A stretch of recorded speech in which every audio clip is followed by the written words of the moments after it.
Welcome to Scream Therapy. I'm your host, Jason Schreurs. In October of 2018, I found myself in the hospital, sitting across from a psychiatrist who was telling me that I was bipolar. I was released with a bunch of medication and laid on the couch for about a week. I had my iTunes library on shuffle, trying to shake the hornet's nest from my head. Ever since I was a kid, I've been using music for therapy and as a way to escape. Punk rock and mental health have always been connected. This podcast looks at that connection through the lens of different guests. This is Scream Therapy.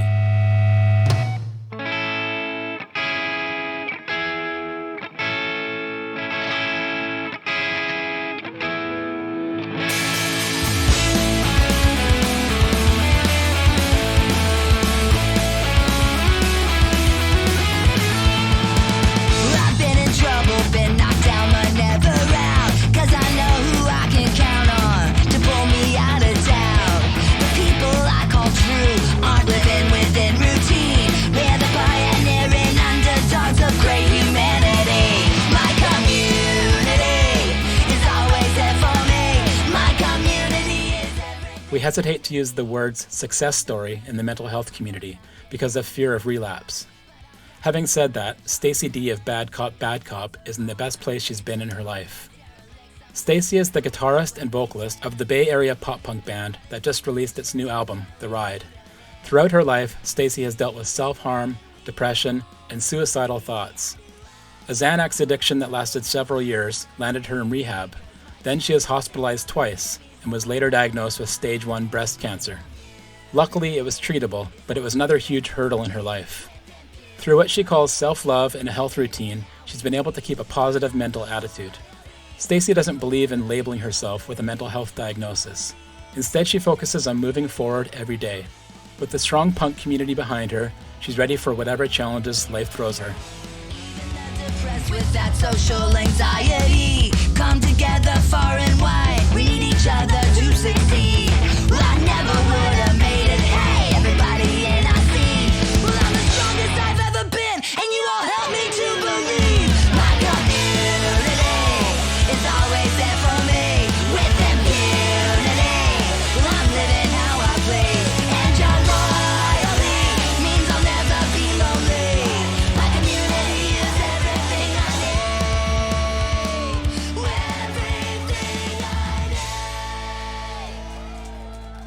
Hi, I'm Stacey Dee, and I'm a singer-songwriter for the band Bad Cop. I play guitar for the band, but I play a bunch of different instruments.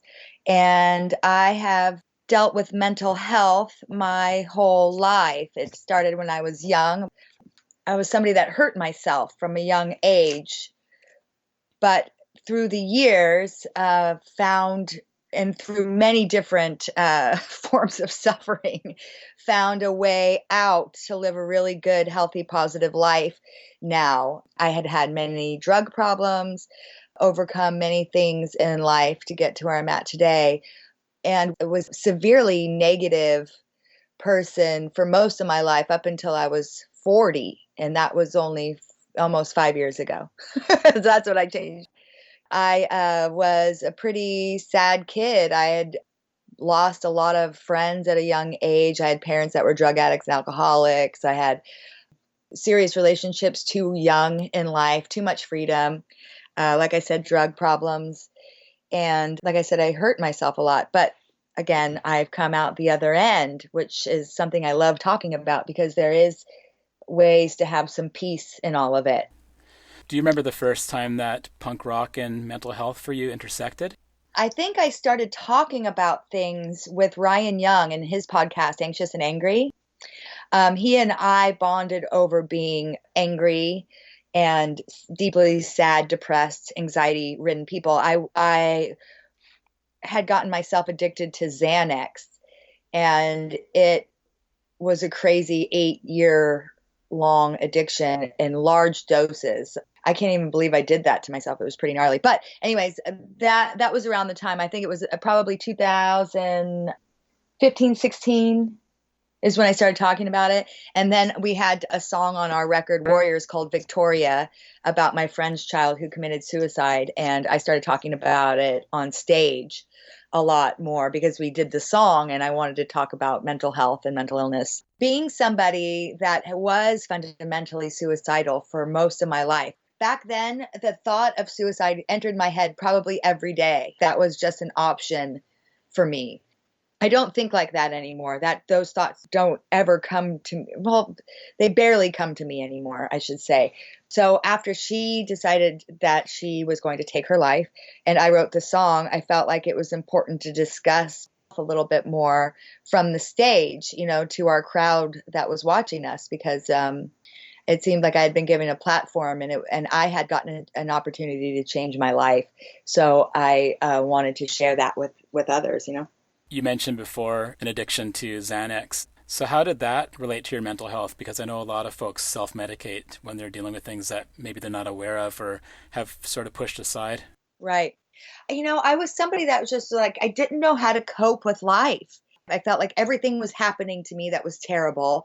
Nothing was positive. And when I got onto the Xanax, like I really kind of just checked out of life, where I would be up all night and I'd sleep all day and I couldn't do anything anymore. Like I couldn't go to work anymore or do anything like that. I just shut myself off. The only thing that I was able to do was my band still, which I'm so grateful for. That was obviously something that brought me joy and purpose. You went into detox and came out and had a lot of hellish after effects of that. Oh man, I didn't know what was happening to me. I was going through the greatest suffering I had ever suffered in my life at being sober off of those drugs. Like, I don't believe in Xanax. I don't think anybody should be taking that drug. I think that it's terrible what it does. You don't feel it going in to the addiction, but when you try to get off of it, my brain was melting and it felt like I was having an acid trip for weeks by myself. And there was no information about it, like on the internet. And no shit, like the doctor that prescribed me Xanax was also the doctor listed in the area for helping people deal with Xanax addiction. I felt like it was a setup or something, like my brain was, I was seeing little paint bubbles in the wall melting into monsters in front of my face. And I was sober and I was suffering so bad, like not knowing what was happening to me, that I had to quickly choose a different path for myself. Going back to being negative was extremely terrifying. Terrifying. Thinking about the things that I used to think about, like suicide or even death at all. Or, negative things, watching like, murders on TV or things like that. When I got out of detox, all of that stopped. I couldn't watch anything on TV that was remotely negative because it was terrifying to me. I was afraid that I was going to be like, right, it's time to go running and then just take off into the woods and never be heard or seen from again. That's how that drug affected my brain coming out of the addiction. It was just terrifying. But in it, I learned all of these tips and tricks and I gained a connection with the universe. The first night I got out of detox, I was so scared. I kept calling my mom and dad separate from each other. And one minute I'd be crying, thinking that I was going to die. And then the next minute you raised a strong child. I got this. I mean, I was completely bipolar. I was swinging every half hour from Yeah. one pole to the other. It was fucking nuts. And the last thing my dad said to me that night, and I was so scared, he said, Stacey asked the universe to stay with you. And I grabbed onto this pillow that my mom made for me when she was pregnant with me. And I started repeating a mantra of, universe, please stay with me, please stay with me, please stay with me. And I was so scared of thinking of any thought that entered my head was terrifying. So I was just like, anytime a thought came in my head, I was like, get out of here. And then all of a sudden, I felt better than I had ever felt in my life. I felt like I was floating on top of my bed. And I saw myself in like weird visions. And this is 100% true. I saw myself going around the world and helping people rebuild after natural disasters in a way that was aligned with their spirit. I've always known that I was supposed to be a musician. Since I was 5 years old, if you asked me what I wanted to be, this is what I wanted to be. And I got to be it. And in so doing that, I'm happy.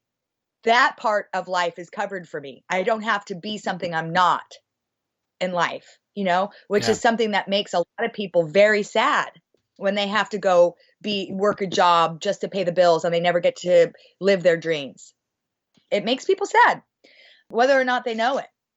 So I saw some crazy shit, and the shit that I saw was confirmed by like connection later. I saw something in this vision, and then after I slipped out of this feeling where I just felt incredible and I went back to feeling terrible again, I started like following the little signs in life that kind of lead you in the right direction. Like say you're thinking about somebody and you can't remember their last name, and then all of a sudden you look up and there's their last name on it, like a street sign or something. Those little connections really got me through the melting of my brain. I started really connecting to that and connecting to what it was going to take for me to have a good life. And that meant taking accountability for things, stepping up and taking care of myself, because I surrounded myself when I got out of detox with like my mother, my then boyfriend, and another roommate who I made stay with me 24 hours a day because I was so scared. But nobody could help me but me.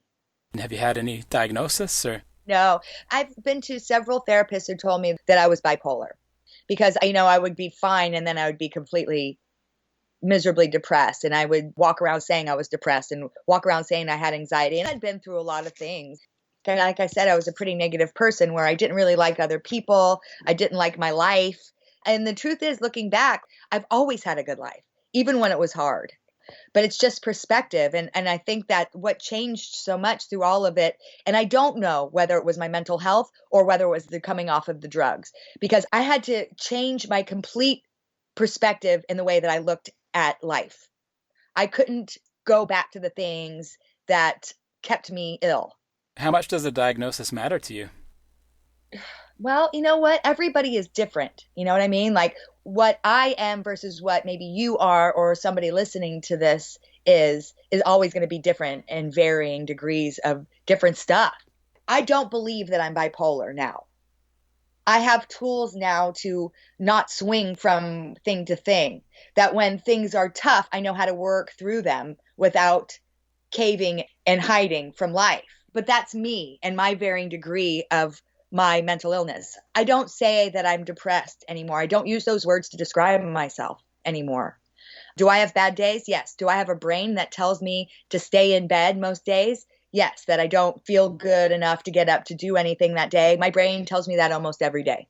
But I'm not calling that depression. It's just something that I have to push through a little bit harder than other people do that roll out of bed happy in the morning. You know what I mean? Like, I'm still happy, but it's like I have to say, it's okay. You like doing things. I retrained my brain to think differently. What other things do you do to get out of those low points? I do a lot of things. I journal. And in journaling, like I will write 3 pages of whatever is going on in my life. And then I would write a page of things that my brain told me that I was shit about. I'm not pretty enough. I'm not good enough. I'm not worth it. I come from a bad family. All of these things that told me that I was terrible. And then I would write either a page of affirmations, like, you are Stacey Dee and you are one of a fucking kind, like 10 times in a row. Or I would write, and I still do, pages of things I'm grateful for. When things get tough and my brain is telling me, like, when I slip, because I do slip too. Like if I don't keep doing the work to keep me well, I slip back into, I can't get up today. Just check out today. You don't feel good. So the writing of gratitude lists is huge for me. This is a true story. I got to tell you this story. This is so funny. So one time Bad Cop was playing a festival in the south of France. And the next day we were going to play with Bad Religion in the Netherlands. But the time in the flight was so close. There was no margin for error. And if we were late, we were going to miss the show. And then when we got on the plane in the morning to fly to the Netherlands, we sat there for like an hour. Then the pilot comes on and says, sorry, we're having some problems and we're going to be delayed. And we all were like so scared we're going to miss the show. And when they said that it was going to be another hour, We knew we were going to miss the show. So instead of crying and being really upset, I pulled my journal out and I wrote 4 pages of shit that I was grateful for. And no kidding, 10 minutes later, not saying that that's what happened, what changed it, but 10 minutes later, the fucking pilot came on and said, we're leaving in 10 minutes. And we fucking made the show. Nice. That's the way that I could change my day. If I feel like I haven't done the work, yoga is another one. Like when I'm doing yoga, I release so much stuff. I cry and I don't even know where it's coming from. And it's just because I'm holding on to that energy, the stress and that kind of thing. I meditate a lot. There's an app called Insight Timer that has thousands of free guided meditations from anything from like releasing anxiety to living in abundance. So I do that kind of stuff.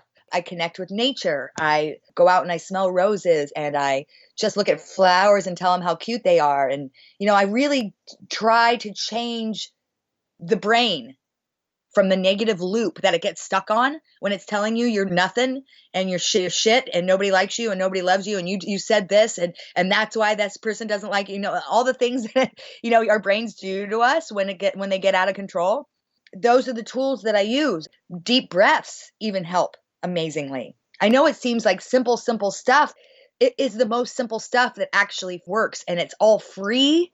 I believe that it would work for everybody's degrees of mental health. Speaking of feeling better, how did you first get into punk rock?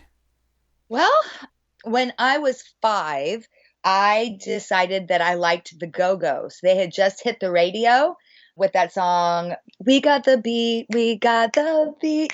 And I was like, that is my band. And my mom and dad took me to see them when I was 6. And it was an all-girl punk band. And I fought my way up to the front of the stage. I put my head on the stage. I looked at Jane Whelan and I said, that is what I'm going to do with the rest of my life. And it was. Life took over. And I didn't really enter the punk rock scene so much until I was playing in it until I was like 24. What effect has it had on your life, being part of the scene, being around these punks? It's given me a complete community. A place of understanding, a place of connection, a place of belonging, acceptance. We're the weirdos. We're the cool, we're the good people, that want change and want to fight for change and want to be political and help other people. I think that's what it boils down to is punk rockers want to help each other. And I love that. Did you know that about punk rock coming into it, or was it something that you were drawn to? I started listening. I'm from the Bay Area. And when Green Day first was a band and they played at Gilman way before their big records, I was listening to them on tapes. I also grew up on hip hop. I listened to a lot of dance music and hip hop too. But then punk rock I just kept identifying more with the music, the movement, the feeling of it than I did with any other kind of music. Like I said about the drug addictions, I've had many different stints with being out of the game, I should say. And so when I finally decided that punk rock was what I was going to do, I was 20. I picked up my guitar and I was like, that's what I'm going to do. I started writing songs. And then, it started with me playing acoustic by myself. And then finally, got into my first band, the Angry Amputees. So I don't know. I've always felt that this was my home. And what was your youth like as far as that whole scene and growing up with punk? How did it affect you? Oh, I loved it. Like most of my guy friends were skateboarders.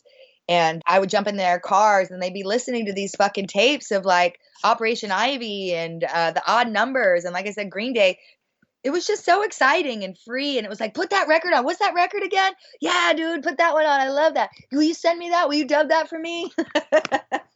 How it first kind of started for me was like that. And all my friends were going to Gilman, you know what I mean? But I was just a little too young. I was a little too young for my mom to let me to go. You talk a lot about self-love, and I know that you touched on that with some of the things that you're doing to stay healthy. But what does that mean to you, the concept of self-love? It's so funny. After the cancer that I turns out I had cancer for like the last 8.5 to 10 years and didn't know it until I found it at the end of December 2018, after I'd been sick in the hospital twice with a tubo-ovarian and an abscess that was gone septic 2 times that tried to take me out. I wasn't healthy. I had changed my life and I had found positivity, but I wasn't taking care of myself. I was smoking. I wasn't eating well. I was incredibly underweight. I didn't take care of my skin. I didn't take care of my teeth.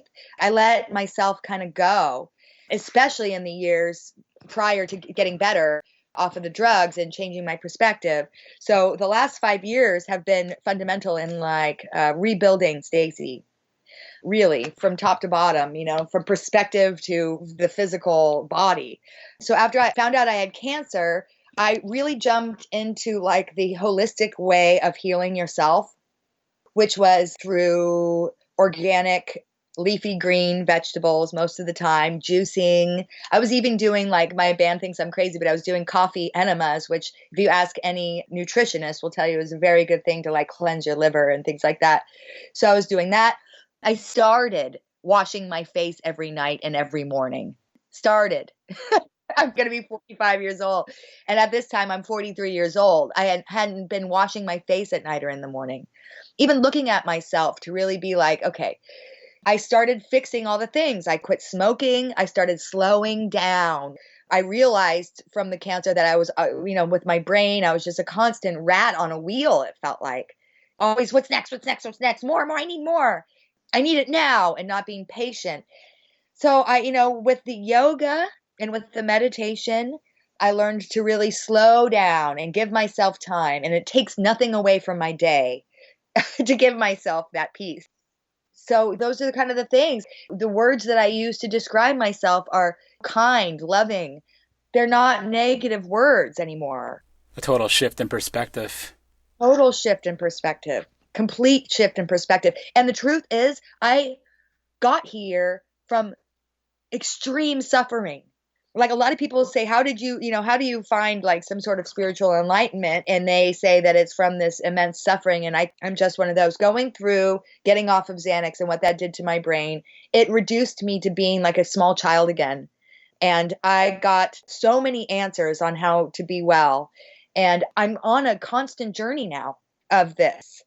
I have like a whiteboard. I tell everybody all the time, but I've got a whiteboard that I write things on all the time. Focus on the good and on possibility. So I see it. I have something up on my whiteboard that says, how do you feel? So I check in with myself. How do I feel right now? I feel good. I feel sad. Like I went through having to know my worth. That's the other thing. Like I deserve good things too. Just because I came from nothing doesn't mean I'm supposed to have nothing my whole life. I deserve good things. I deserve a good man. I deserve nice things. That's another one. A lot of folks with mental health issues feel like they have more resilience, that they're stronger, that they've been through more in order to deal with hard things in life. What's your thoughts on that? Yeah, well, doesn't it like set you up when you've been through you've been through all of the bad things? Like you're probably a little more equipped to pushing through it. Like the cancer, right? Like that, it was like I was sick twice. I had gotten through drugs. I had gotten through a divorce, my brother dying, a lot of my friends dying, early things that happened to me when I was really young. Like I got through, all of that stuff. It can make you stronger and more resilient.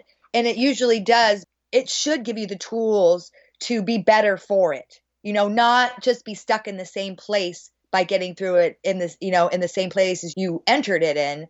Everything that I've been through has made me better since I changed my perspective. Every hardship that I've been through has made me stronger, and I'm up for the challenge, and I walk through it asking questions and I'm self-aware. I think that's a big one. Being self-aware is a real gift. What happened to your brother? My older brother, it's so sad. He was not my older brother by blood, but we had known each other since I was 5.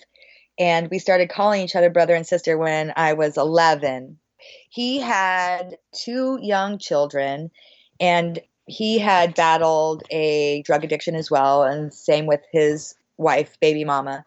But he got a job in a different city and left San Francisco and moved to Reno. And they started a new life. They both got clean. He had a really good electrician job. My nephew Max was about to start kindergarten. Harlow was 4, a year behind that. And he was at work one day and he got electrocuted at work. Oh, terrible. Brutal. It's brutal. Oh, I'm sorry to hear that. Yeah, so it was a tough one. And I had found the same year I had found my ex-husband in bed with one of my friends in his father's house that we lived in. It was like I just decided to check out. I couldn't take it anymore, you know what I mean? Like I was already describing myself as a depressed person. Like I had walked through depression my whole life. My father has battled depression. I'm sure my brother has it a little bit. My mom has anxiety to the point of not being able to sleep and shaking. It's tough. After those two things happened, I found a doctor that would give me whatever I wanted, and she gave me Xanax in really high doses. I was taking 2 milligram bars of that shit a day. I wasn't eating. I was like 98 pounds at my lightest, and I'm 140 pounds now. You know what I mean? Yeah. It must be hard to be around the musicians and the debauchery that goes on in the punk scene sometimes. Is that a trigger for you? No, it's not. After the cancer, I had to make a decision. Like, I still smoke weed and I still drink occasionally. I don't do any other drugs.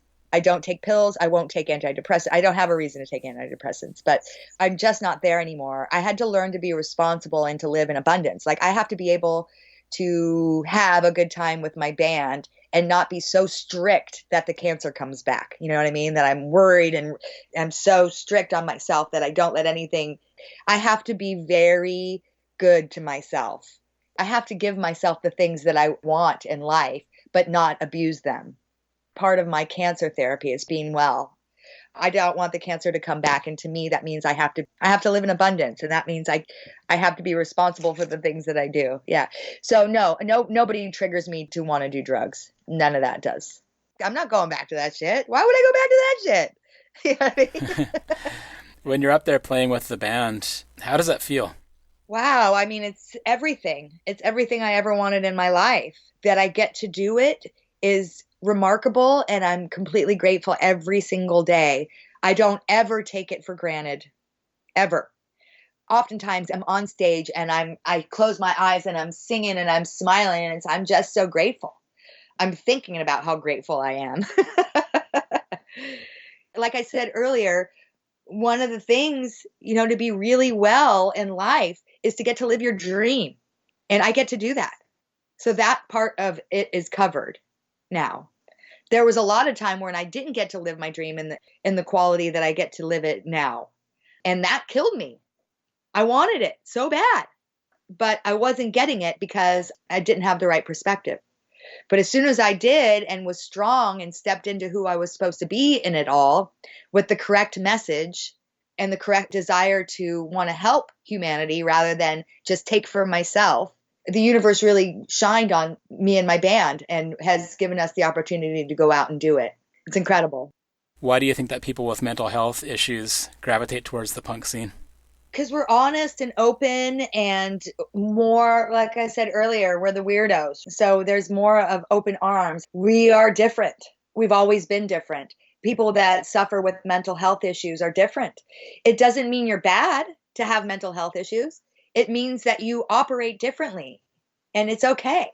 It should be celebrated, not poo-pooed. It shouldn't be like a crutch that I have this and that and this, and so I can't do X, Y, and Z. It should be, yeah, I have this, that, and this, but I'm still fucking doing this, that, this, and that. You know what I mean? And I'm pushing through it. That's the way that's the way to go. And it sounds like you're saying the punk scene has less stigma than mainstream society. The white picket fence life doesn't really understand different. And I believe that people with mental illness are attracted to the punk scene because it's a place where you can be different and it's okay. I've always been welcomed with open arms. I really have. Thanks for listening to the latest episode of Scream Therapy. You can connect with me at soundcloud.com/screamtherapy. Thanks again for listening, and until next time, take care and be well. Keep it